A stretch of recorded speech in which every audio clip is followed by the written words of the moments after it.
Hi, I'm Mr. Cast at Middle School, and you're watching West Virginia History in 2 minutes or less. Today we're going to be talking about the town of Thurmond, how it became a big boom town in the early 1900s, but today it's protected by the National Park Service. Here we go.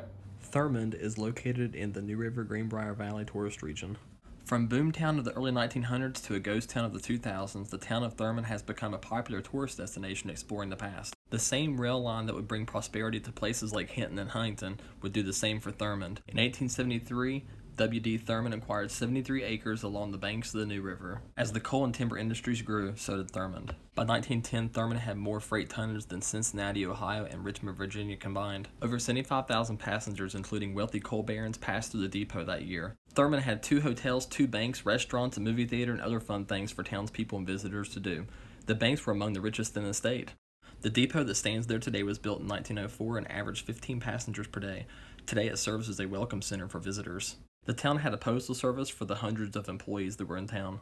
They also had 2 water tanks that stood next to the tracks to provide water for the steam trains and even for the fire station. The Lafayette Hotel in Thurmond had many amenities for that time period, but just across the river they had to compete with the Dunlin. Thurmond didn't allow alcohol, but just across the river, Thomas McHale, who built the Dunlin, had plenty of alcohol, rooms, prostitution, and gambling. The hotel is the reason why Thurmond was considered the lawless Dodge City of the East. According to Ripley's Believe It or Not, the longest poker game ever was played there, lasting 14 years.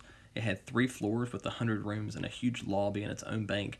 Thurmond's boom began to fade as the Great Depression hit in the 1920s, and by the 30s people began to drive their own cars as roads improved and there was less train travel. The town was set up for steam travel, but in the 1940s the trains were converted over to diesel. Many of the jobs left the area. By the 50s, Thurmond looked more like a ghost town, and by 1958 steam trains in the area were completely retired. As of 2014, only 5 residents lived in Thurmond. Many of the buildings have been restored by the National Park Service for tourists to enjoy for years to come. The area also provides plenty of trails and waterfalls that don't disappoint, so the next time you're in Fayette County, be sure to explore this area. You won't be disappointed.